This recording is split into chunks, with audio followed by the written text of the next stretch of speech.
लोकसभा चुनाव जैसे जैसे नज़दीक आता जा रहा है वैसे वैसे दावेदारी और उम्मीदवारी बढ़ती जा रही है। इन दावेदारी और उम्मीदवारी के बीच जहां एक तरफ दो बड़े गठबंधन इस देश में लोकसभा चुनाव के लिए ताल ठोक रहे हैं, उनमें महागठबंधन जिसे पहले यूपीए भी कहा जाता था वो अभी पिछड़ रही है। पिछड़ इसलिए रही है कि एनडीए ने अपने दावेदारों का और अपने गठबंधन के बीच उम्मीदवारी तय कर ली है। कौन कितने सीट पर लड़ेगा ये बिहार में तय हो चुका है।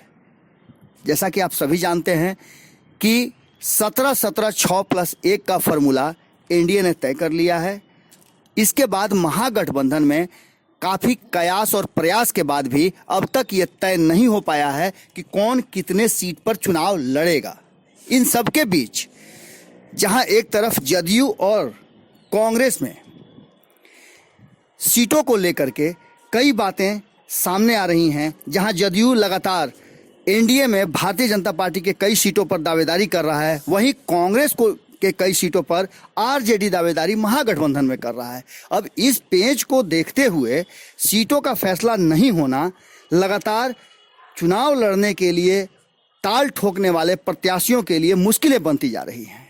आपको जानकारी ही होगी कि महागठबंधन में जीतन राम मांझी काफ़ी मुखर होकर कई बार महागठबंधन के विचार से अलग अपनी बात रख चुके हैं। उन्होंने सीट शेयरिंग को लेकर के कई बातें कही हैं। कयास यहाँ तक लगाए गए हैं कि जीतन राम मांझी महागठबंधन छोड़कर एनडीए में भी जा सकते हैं। पर इन सब बातों के बीच एक बात जो सामने आ रही है वो सबसे बड़ी बात है और महागठबंधन को लेकर के जितने भी कयास लगाए जा रहे हैं उसे एक अलग नज़रिया और एक अलग सोच और चर्चा का विषय छेड़ दिया है। जैसा कि आप सभी जानते हैं कि बिहार में अभी तक ये तय नहीं हो पाया है कि महागठबंधन में कौन कितने सीट पर लड़ेगा, पर वहीं उत्तर प्रदेश में इस बात को लेकर के तय हो चुका है कि कांग्रेस को अलग कर दिया गया है।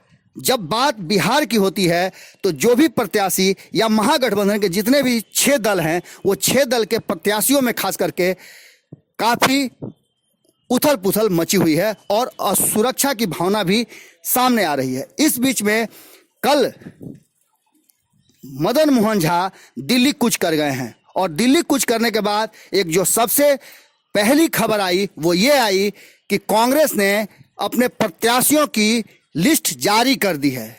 इस बात को लेकर के काफ़ी चर्चा शुरू हो गई है। चर्चा पूरे देश में शुरू हो गई है कि कांग्रेस ने सबसे पहले लोकसभा चुनाव की घोषणा से पूर्व ही अपने प्रत्याशियों की घोषणा कर दी। इस बात को लेकर के महागठबंधन में कई तरह के कयास लगाए जा रहे हैं और महागठबंधन को एक बार फिर से कटघरे में खड़ा किया जा रहा है। कांग्रेस ने ऐसा क्यों किया और कितने लोगों को उम्मीदवारी दी, कितने लोगों का नाम फाइनल हो गया, ये भी आपको हम बताएंगे। पर इससे पहले हम आपको बता दें कि ये उम्मीदवारी और दावेदारी बिहार की नहीं बल्कि उत्तर प्रदेश की हुई है। उत्तर प्रदेश में कांग्रेस ने 11 उम्मीदवारों की लिस्ट जारी कर दी है, वहीं गुजरात के लिए 4 उम्मीदवारों की लिस्ट जारी की गई है। उत्तर प्रदेश में आपको जैसी कि जानकारी है कि महागठबंधन नहीं बन पाया था। कांग्रेस को अलग करते हुए सपा और बसपा ने एक गठबंधन बना लिया था, जिसमें अंतिम समय में यानी कि कहा जाए 2-3 दिन पहले रालोद भी शामिल हो गया था। अब जब उत्तर प्रदेश के 11 सीटों के लिए अपने प्रत्याशी की घोषणा कांग्रेस ने कर दी है तो उत्तर प्रदेश में महागठबंधन बनने की सारी संभावनाएं लगभग ध्वस्त होती नजर आ रही हैं। 11 उम्मीदवारों में सोनिया गांधी रायबरेली से, राहुल गांधी अमेठी, सहारनपुर से इमरान मसूद, बदायूं से सलीम इकबाल, शेरवानी धौरहा, जितिन प्रसाद उन्नाव, श्रीमती अनु टंडन फर्रुखाबाद, सलमान खुर्शीद अकबरपुर, राजा रामपाल जलौन जो कि एससी सीट है, ब्रिजलाल खबरी फैजाबाद, निर्मल खत्री कुशीनगर, आरपीएन सिंह का भी नाम इसमें जोड़ा गया है।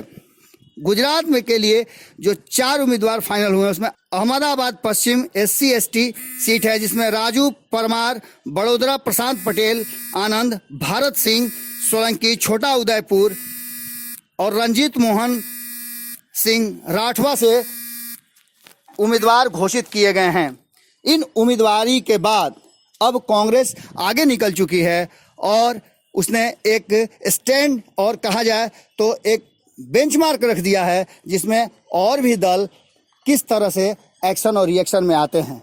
देखा जाए तो कांग्रेस ने पहल कर दी है। अब ऐसा लग रहा है कि और भी दल अपने प्रत्याशियों का नाम जल्दी ही घोषित करेंगे। इस बात को लेकर के बिहार में भी चर्चा काफ़ी है कि क्या कांग्रेस महागठबंधन में हो रही देरी को लेकर के कोई नया स्टैंड लेगी और बिहार में भी कहीं ऐसा तो नहीं कि वो प्रत्याशियों की घोषणा करेगी। जुड़े रहिए न्यूज़ बिहार और भारत लाइव के साथ। हम आपको हर खबर से रखते हैं बाखबर। हमारे फेसबुक पेज को लाइक करें, ट्विटर पर फॉलो करें न्यूज़ बिहार लाइव, और साथ ही साथ हमारे यूट्यूब चैनल को सब्सक्राइब करें। सब्सक्राइब करने के बाद बेल आइकन दबाना ना भूलें। धन्यवाद।